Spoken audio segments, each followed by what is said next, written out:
Chers frères et sœurs en Christ, il s'agit de la troisième conférence sur la mesure de la foi. La raison pour laquelle nous croyons et menons une vie chrétienne est de recevoir le salut et d'entrer dans le royaume céleste. Et la raison pour laquelle nous apprenons la mesure de la foi est de gagner une plus grande foi et d'entrer dans une meilleure demeure céleste.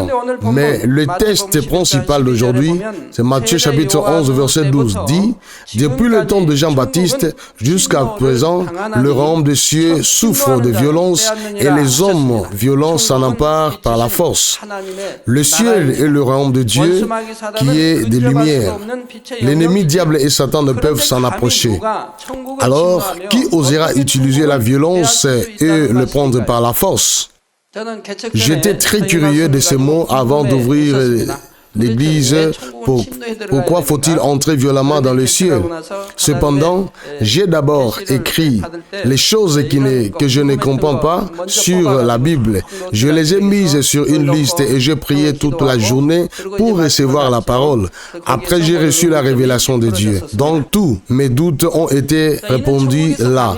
Cela ne signifie pas qu'il y a quelqu'un qui s'oppose à Dieu ou qu'il y a une guerre dans le royaume des cieux. Ce verset nous explique le processus que les enfants de Dieu suivent pour entrer au ciel avec la foi et signifie le chemin que nous prenons pour atteindre les mesures complètes de la foi.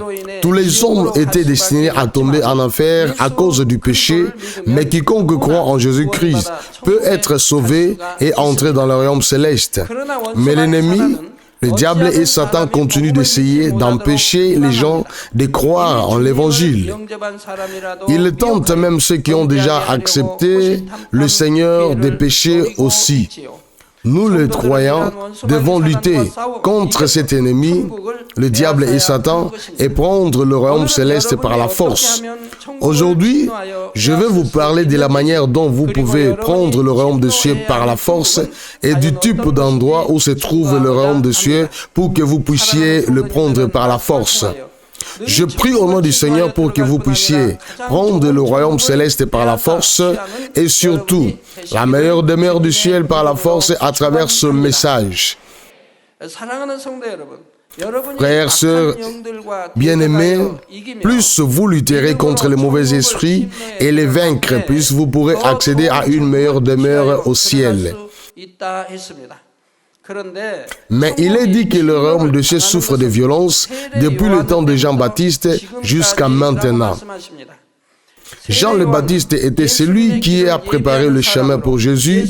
Il a partagé ce qui était Jésus à la fin, que celui qui ici puisse accomplir son devoir de sauveur.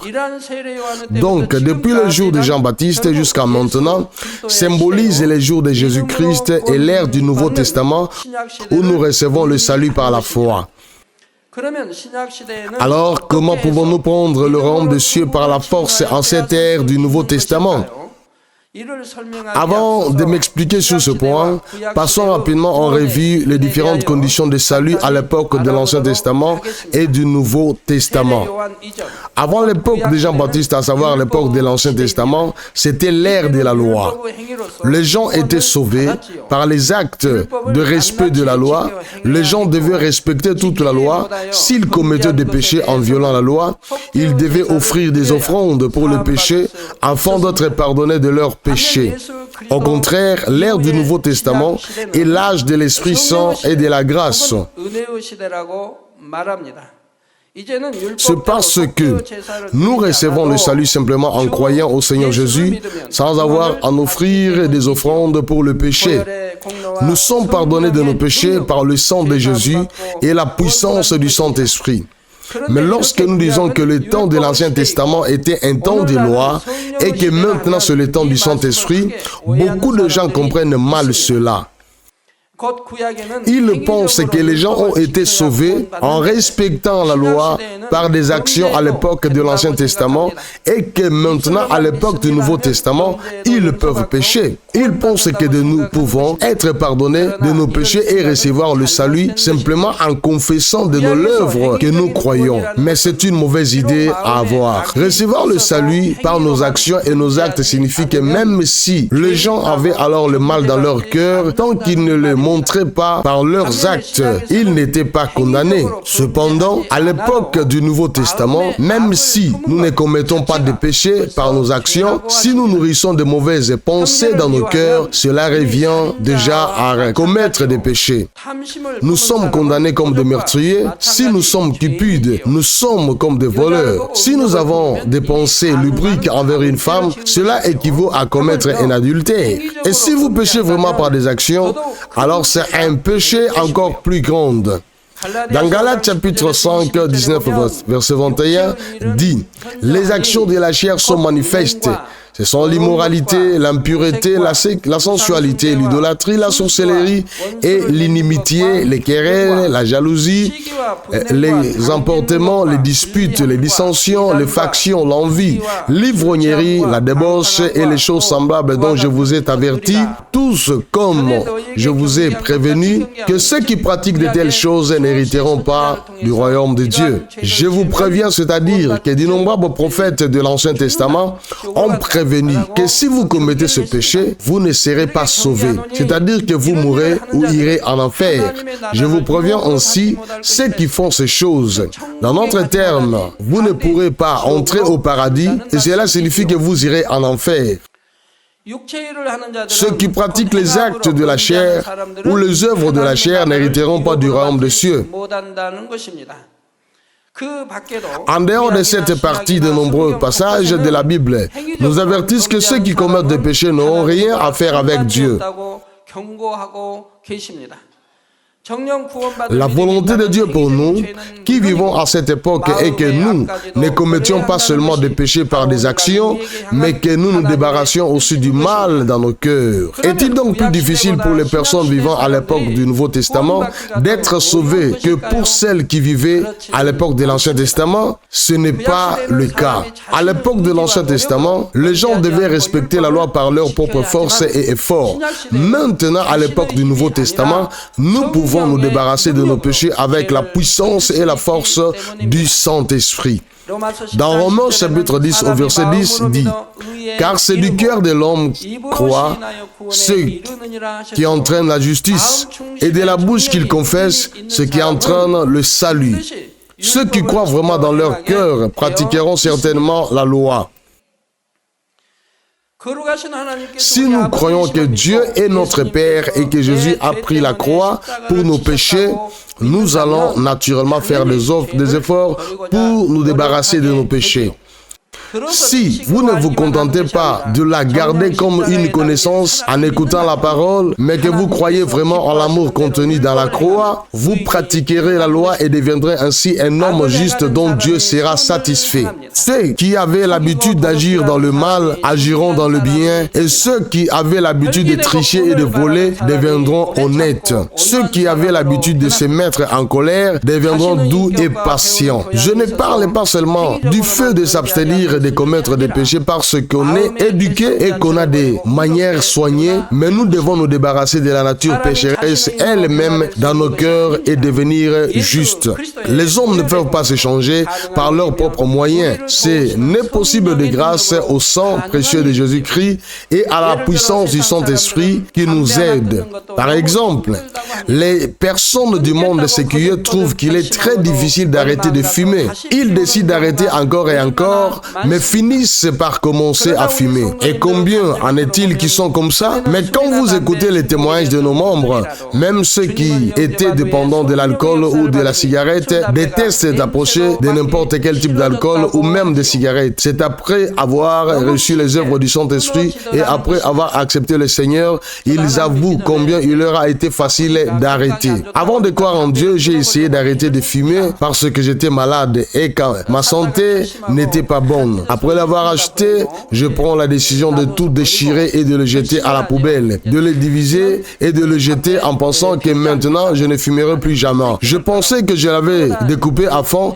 puis j'ai tout écrasé et je l'ai jeté à la poubelle. Mais c'est pas vraiment difficile. Passer la journée, je ne supporte pas 2 jours. Finalement, j'ai à nouveau fouillé la poubelle et le 3e jour, à cette époque, les ordures n'étaient pas sorties rapidement. Passer à nouveau à la poubelle, je n'ai pas beaucoup d'argent, donc je n'ai pas trouvé l'acheter, alors je regarde dans la poubelle et je dis que je vais le fumer encore une fois et arrêter. Oui, prenez le déchiré et roulez à nouveau, enroulez sur du papier journal, du papier de soie, puis brûlez et à nouveau, et ça ne s'arrête pas là. Mais maintenant, nous voyons que nous recommençons à fumer. La décision a donc duré 3 jours après avoir accepté Dieu, après avoir su que c'était un péché, après avoir su que Dieu est, après avoir su que Dieu déteste. Cela signifie que je ne veux même pas le voir du tout parce que je me décide à le couper. Lorsque nous acceptons le Seigneur avec foi et que nous essayons de nous débarrasser de nos péchés, la puissance du Saint-Esprit viendra à nous afin que nous puissions nous débarrasser non seulement des péchés et que nous commettons par nos actions, mais aussi que la nature pécheresse que nous avons dans notre cœur. Et c'est ainsi que nous avions progressivement à avoir un cœur propre et pur comme celui de notre Seigneur. Parce que nous pouvons recevoir l'aide de Dieu, il n'est jamais difficile de recevoir le salut par la foi et de se débarrasser des péchés à l'époque du Nouveau Testament. À l'époque de l'Ancien Testament, avant Jésus-Christ, les gens n'avaient pas reçu le Saint-Esprit, ils n'avaient donc pas la force de jeter leurs péchés dans leur cœur et n'étaient donc pas en mesure de prendre le royaume des cieux par la force. Bien sûr, des gens comme Abraham et Moïse ont pu entrer dans la meilleure demeure céleste en croyant au Seigneur qui devait venir, mais c'était un cas rare de trouver des personnes avec un si bon cœur. Nous sommes donc encore plus bénis de vivre à l'époque du Nouveau Testament parce que nous avons la capacité de rejeter nos péchés de notre cœur grâce à l'aide du Saint-Esprit et nous avons donc la capacité d'avancer vers une meilleure demeure céleste selon notre mesure de foi. Nous sommes donc bénis. Frères et sœurs et bien-aimés, il y a environ 2000 ans depuis la venue de notre Seigneur Jésus-Christ, l'ère de la grâce où les gens reçoivent le salut par la foi a commencé. Mais prendre le royaume céleste par la force ne signifie pas seulement ne pas finir en enfer et entrer au paradis. Le royaume céleste est divisé en plusieurs niveaux, ce qui signifie qu'il faut s'efforcer d'atteindre un meilleur royaume dans les cieux. Bien sûr, même la plus basse demeure du ciel est remplie d'une joie et d'une beauté qui dépasse notre imagination.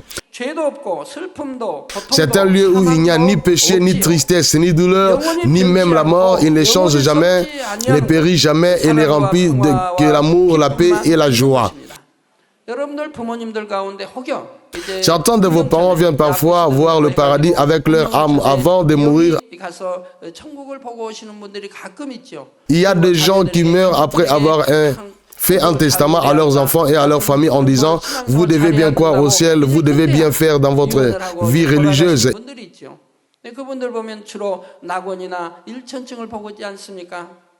Ils vivent principalement pour voir le paradis ou le premier ciel. Ceux qui sont venus voir le paradis disent à leur famille qu'il y a des pelouses et des jardins fleuris partout où ils sont si parfumés et ils voient des gens assis à avoir des conversations joyeuses et avec des visages heureux.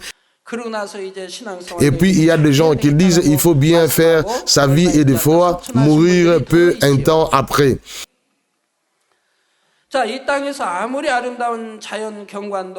Même le plus beau paysage de cette terre ne peuvent être comparés au royaume du ciel. Même le lieu magnifique de cette terre ne peuvent être comparés aux maisons du ciel.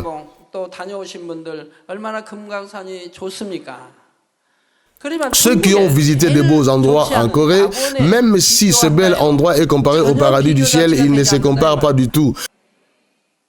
Peu importe quel point un endroit sur terre est beau, même s'il est comparé au paradis, le paradis est le plus beau, de sorte qu'il n'y a pas de comparaison en soi. Une chose dont vous devez vous souvenir est que le royaume des cieux n'est pas au-dessus du ciel visible à nos yeux.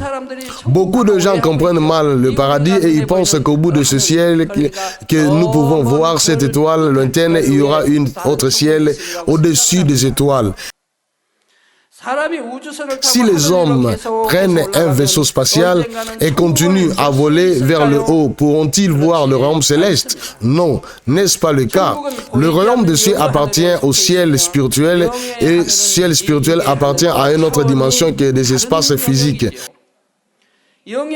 Même le ciel spirituel est divisé en plusieurs cieux. La première dimension est le ciel que nous voyons, c'est-à-dire le ciel physique. Le ciel au-dessus du ciel physique que nous voyons est le deuxième ciel. Depuis le deuxième ciel, ce sont tous les royaumes spirituels. Et le ciel spirituel est également divisé en plusieurs cieux différentes. Néhémie chapitre 9 au verset 6 est dit: Tu es le seul Seigneur, tu as fait les cieux et le ciel des cieux avec toute son armée, la terre et tout ce qu'elle contient, les mers et tout ce qu'elles contiennent. Vous leur donnez avis à tous, l'armée céleste s'incline devant toi. Ici, le ciel des cieux, c'est-à-dire que c'est plusieurs ciels, c'est-à-dire en plus un.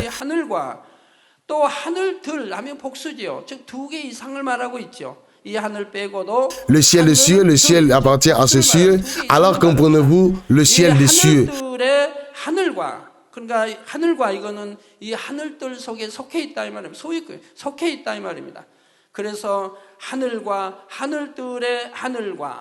Alors, n'exprimez-vous pas au moins 3 ou plus maintenant?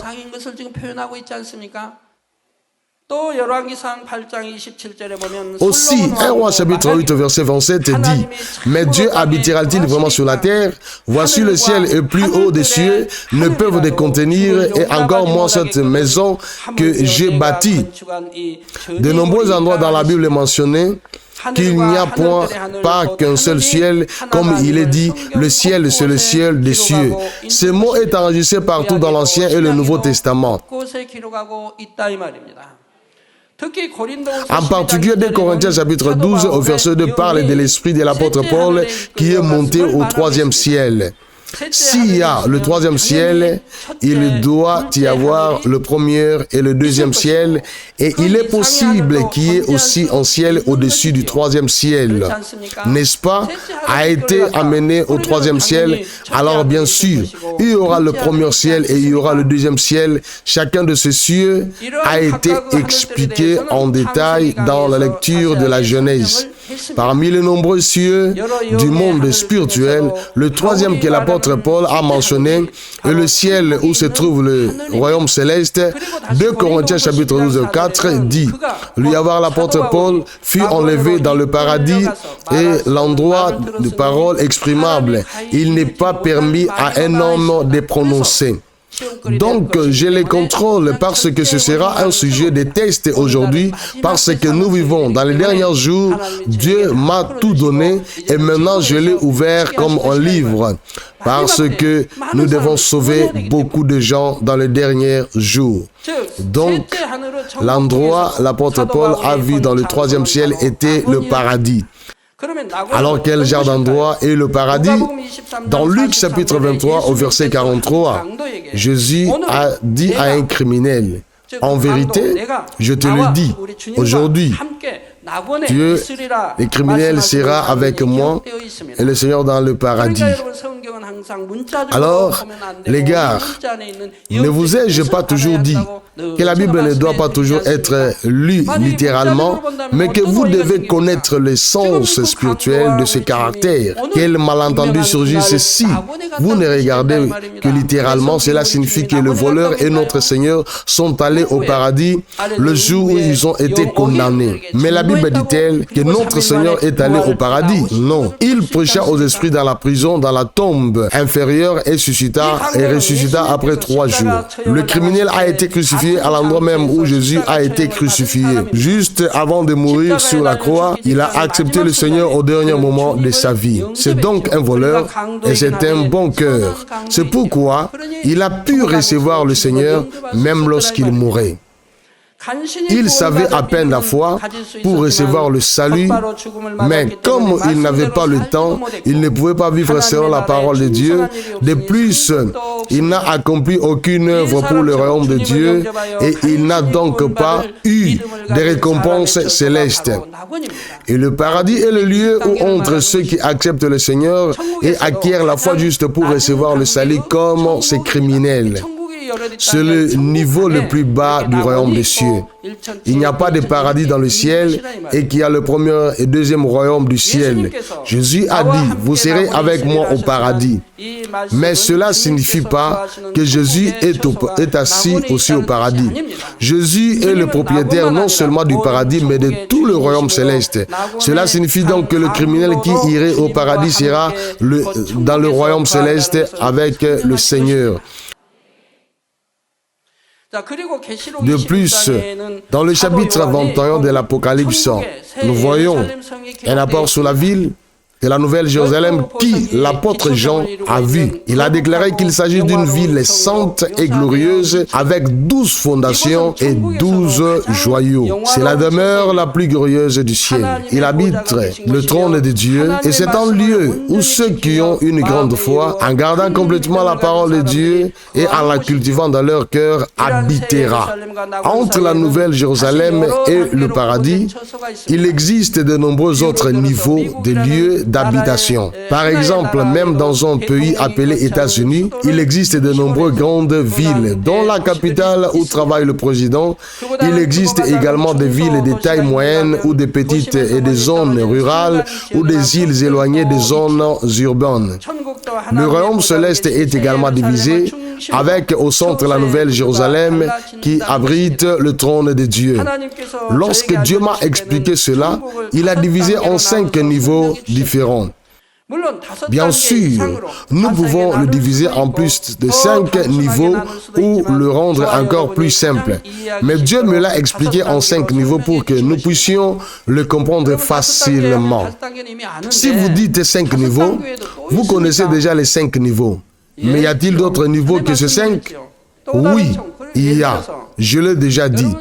Et notre ciel, par exemple, si les enfants sont morts dans le ventre de leur mère avant de leur naissance, ces enfants qui ont déjà 5 mois ou 6 mois après avoir pleinement développé leur forme humaine peuvent mourir par erreur dans l'utérus ensuite. C'est aussi une personne qui a déjà un esprit. Il peut mourir quand il est né et accouché, mais les parents de l'enfant sont des parents qui croient en Dieu. Alors cet enfant est aussi un enfant saint. Alors où vont-ils maintenant? Ils ne peuvent pas aller au paradis parce qu'ils n'ont pas été cultivés sur cette terre. Cela dit, ils ne peuvent pas aller en enfer. Ce sont des saints, enfants nés des parents qui croyaient en Dieu, donc ils ne peuvent pas aller en enfer. Alors qu'est-ce que ces enfants ont commis? C'est pourquoi ces enfants ont un endroit où vivre. Il y a un autre endroit où vivent ces enfants. Ils n'ont pas reçu de cultures humaines. C'est donc similaire aux gens du jardin d'Éden. Et puisqu'ils n'ont pas péché, il y a un autre endroit où ces enfants n'ont pas allé en enfer. La demeure la plus basse est le paradis et la plus haute est la Nouvelle Jérusalem. Entre les deux, il y a le premier, le 2 et le troisième royaume du ciel. La mesure de votre foi déterminera la demeure dans laquelle vous entrerez. Dans la mesure où nous vainquons l'ennemi, le diable et Satan, qui tentent de nous tenter, et où nous luttons contre le péché et les rejetons jusqu'à verser le sang, et plus nous changeons notre cœur pour qu'il soit sincère, puisque nous pouvons entrer dans un meilleur endroit. C'est pourquoi la Bible nous dit d'être fidèles dans toute notre maison. Que devez-vous faire pour entrer au ciel et entrer dans le meilleur lieu? Cela signifie que vous devez lutter avec acharnement contre le péché. Le processus dans lequel vous combattez le péché est une bataille avec le diable et Satan. Cela signifie que vous combattez l'ennemi diable et Satan. Maintenant, parce que l'ennemi diable et Satan est responsable du péché, vous devez combattre et vaincre le diable ennemi. De cette façon, vous ne péchez pas, donc vous devez continuer à vous battre comme ça.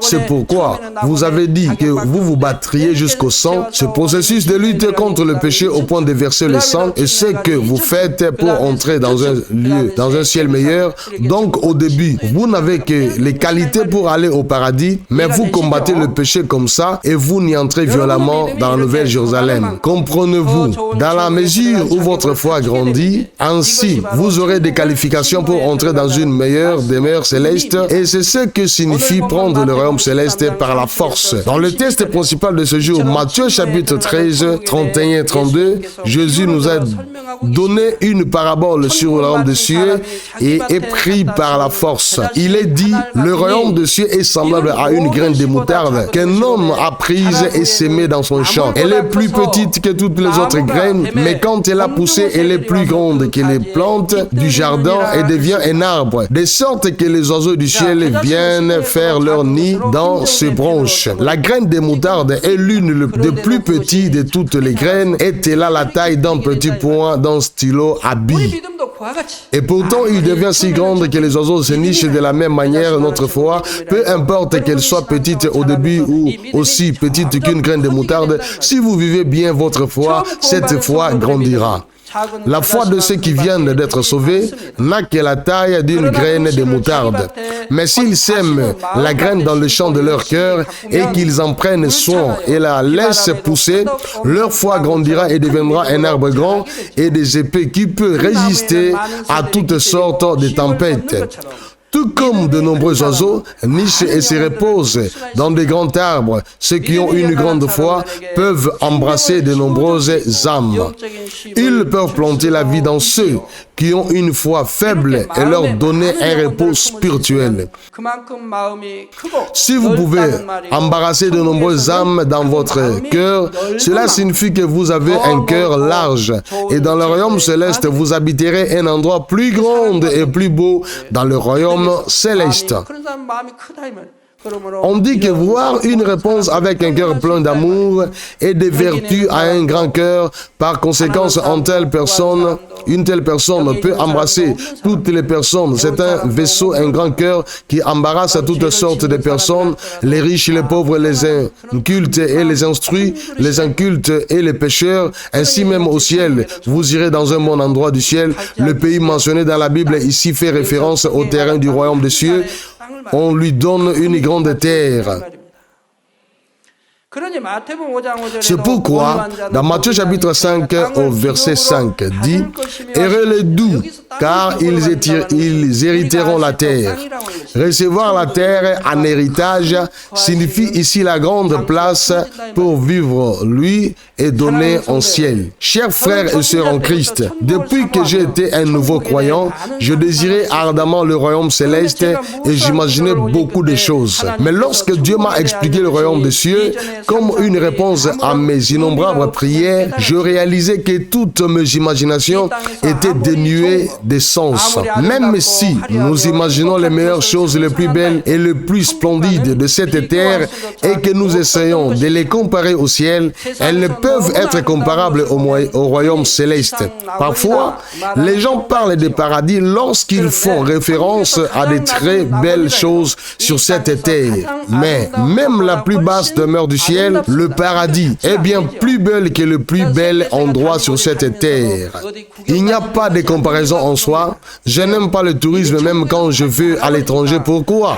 Comme je connais déjà clairement le ciel, même si je vais dans un endroit qu'on dit bon, c'est trop ennuyeux, c'est pourquoi je ne suis pas intéressé à le revoir. C'est pourquoi je n'aime pas le tourisme. Même quand je vais à l'étranger, je suis le plus heureux quand je m'assois dans ma chambre et pense au ciel et à Dieu, notre Père.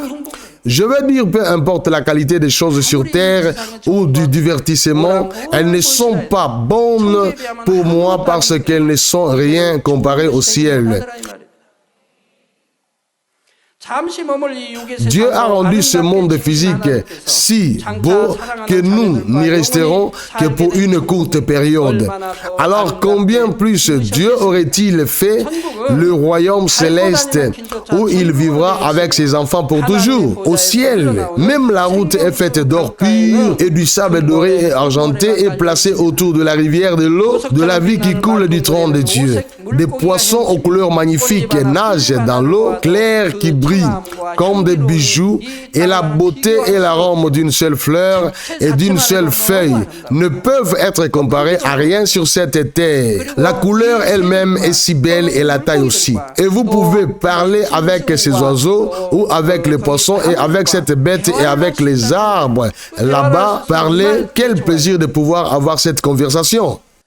Donc, ces poissons aussi, si vous montez sur un bateau ou un autre, si vous sautez tout le temps pour jouer dans la mer, les poissons suivront, les divers poissons colorés, grands et petits, vous suivront et vous féliciteront. Ils chanteront des louanges et tremblent avec toutes sortes de blagues. Vous pouvez tout voir sous le bateau.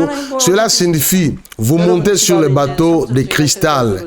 Alors, quel point êtes-vous heureux et bon? Ceux d'entre vous qui sont venus au 3e ciel et où la nouvelle Jérusalem comme ce serait meilleur quand toutes les sortes de bêtes courent autour de vous et vous suivent en disant « Maître, maître », comme c'est agréable d'avoir une conversation.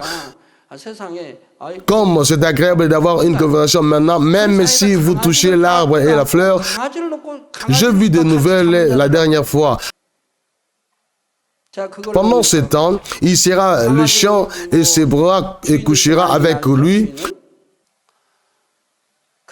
Quand je le regarde, le chien reconnaît son propriétaire, les chiens ne peuvent pas se baigner, les chiens dorment avec un couple et qui ne m'aiment pas couvrir leur urine de leurs excréments. Comme ce sera beau quand nous irons au ciel, cela vous fait réfléchir. L'odeur et la couleur sont si pures et belles de poussière, rien n'est contaminé, il ne pourrira pas, il n'y a rien de changé. Alors comment c'est beau! Il n'y a ni pollution, ni vieillissement, ni dépérissement, ni mort. Les anges vous serviront comme des maîtres et vous attendront parfois, ils jouent de la belle musique pour vous. Quand les hommes ont la barbe sur le visage, certaines la font pousser, certaines la rasent tous les jours. Si vous avez des barbes fréquentes, vous devriez vous raser 2 fois par jour. Oui, quelle serait une barbe au paradis? Que feriez-vous? Vous n'avez même pas besoin de vous raser et à quel point vous êtes heureux avec tout.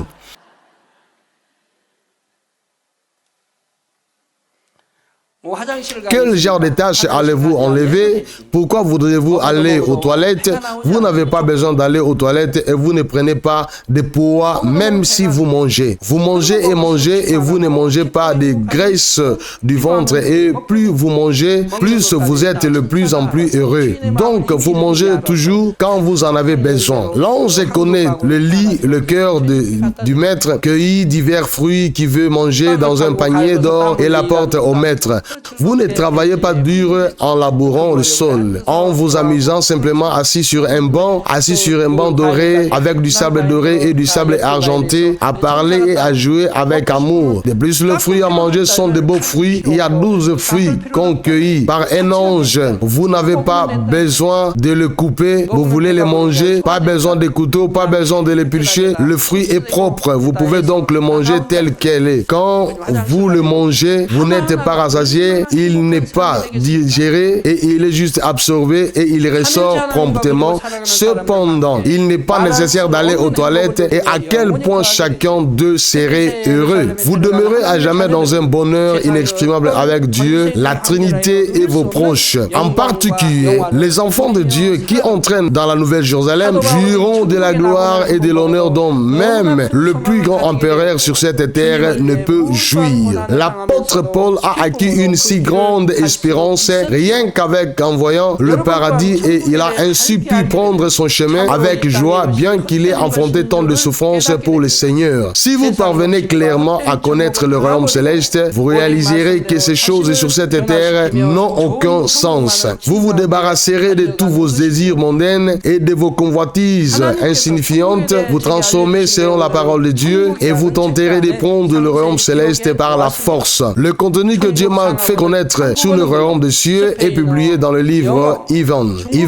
Ils sont traduits et publiés en espagnol, en anglais, en chinois et dans de nombreuses autres langues. De nombreuses personnes me font part de leur gratitude après avoir lu ce livre et expriment qu'elles ont acquis plus d'espoir pour le ciel. Je conseille vivement à ceux d'entre vous qui aspirent au royaume des cieux de le lire ce livre. Les gens qui n'avaient pas de passion pour la foi voient ce livre, l'enfer, et voient qu'ils ont une passion pour la foi. Vous voyez le zèle et aussi la loyauté. Nous voyons que la foi tiède se transforme en foi chaude. Conclusion. Chers frères et sœurs en Christ, dans quelle demeure céleste pourrez-vous entrer si vous allez au ciel dès maintenant? Dans le futur, quand je vous expliquerai en détail à partir du premier niveau de la foi qui permet d'entrer au paradis, au 5e niveau de foi qui vous permet d'entrer dans la Nouvelle Jérusalem, vous pourrez vérifier votre niveau de foi, mais si votre foi est petite, maintenant vous ne devez pas vous décourager. Votre lieu de résidence céleste sera décidé à la fin de la culture humaine. Si Dieu appelle votre âme aujourd'hui, au moment où votre esprit quitte votre corps aujourd'hui, cela sera décidé par votre foi et à vos actions à ce moment-là. Si vous êtes en vie jusqu'à là, venu de notre Seigneur Jésus-Christ, au moment où vous êtes enlevé, votre foi et vos actions seront déterminées. Même ceux qui ont peu de foi peuvent entrer dans la Nouvelle Jérusalem s'ils continuent à avancer vers le royaume céleste avec diligence à partir de maintenant. Même si vous commencez maintenant, cependant, une chose que vous devez bien savoir, c'est que la première ou la deuxième niveau dans la foi n'est pas encore un croyant qui peut manger du riz. Je veux dire, sans un petit enfant, il est un enfant qui boit du lait. C'est pourquoi, lorsque la première ou la deuxième niveau d'une telle foi a fait quelques œuvres corporelles, si vous vous repentez et revenez en arrière, vous serez pardonné. Si vous donc passez au niveau 3 et 4, cependant, lorsque les personnes qui sont déjà au 3e niveau de foi, c'est-à-dire celles qui sont au 3e niveau de foi, en mangeant du riz commettent des péchés qui conduisent à la mort dans la chair, il leur est très difficile d'entrer dans la Nouvelle Jérusalem. Je veux dire, c'est très difficile. Pourquoi? Parce que vous avez trop offensé Dieu. Aussi, parce que nous n'avons pas opposé ce qui est un péché, parce que nous n'avons encore crucifié notre Seigneur. C'est pourquoi il n'est pas facile d'entrer dans la Nouvelle Jérusalem, mais cela ne veut pas dire que vous ne pourrez pas entrer du tout, même si vous dites que vous avez fait de telles œuvres corporelles. Dans la 3e étape de la foi, vous devez vous repentir complètement, aimer Dieu d'abord de tout votre cœur, esprit, force et dévotion, et être loyal envers toute votre maisonnée. Si vous regardez vers Dieu et dites, vous avez maintenant changé, puissiez entrer dans une telle foi qui plaît à Dieu, vous pouvez entrer dans la Nouvelle Jérusalem. Mais ce n'est pas si facile. C'est parce que nous sommes constamment interrompus par le diable et ennemi et Satan. Au contraire, même si vous avez la foi pour entrer dans le premier ou deuxième royaume des cieux, vous pouvez même tomber en arrière et n'être éligible que pour entrer au paradis ou même pour éloigner du salut. Vous êtes paresseux dans la circoncision de votre cœur. Ainsi, la deuxième moitié de Philippiens, chapitre 2, verset 12, dit « Travaillez à votre salut avec crainte et tremblement ». Et 1 Corinthiens, chapitre 10, 12, dit que celui qui croit être debout veuille donc à ne pas tomber. Mais il est dit que celui qui pense être debout veuille à ne pas tomber. Le monde spirituel n'a pas de fin, mais nous devons envahir et entrer dans le monde des spirituels en le désirant sans cesse. Cela signifie que nous devons toujours entrer plus profond dans le monde spirituel et faire grandir notre foi encore plus. Mais quand vous pensez que c'est fini, maintenant faites attention à ne pas tomber. Mais il est dit que celui qui pense être debout veille à ne pas tomber. Quand vous pensez cela, mais suffit aussi de l'ordre d'entrer dans la foi tiède. Le livre de l'Apocalypse dans la Bible ne dit pas que la foi tiède ne conduit pas au salut. Je préfère le faire chaud et froid. Dieu a dit que les choses tièdes sont jetées, tout comme les enfants continuent de grandir, la connaissance grandit, et comme tout grandit, notre foi aussi doit grandir. J'espère que vous aspirez sincèrement au royaume céleste et que vous accomplirez rapidement une plus grande foi. Je prie au nom du Seigneur pour que vous gagniez du temps et que vous avanciez diligemment vers le royaume céleste et que vous preniez de force la meilleure demeure.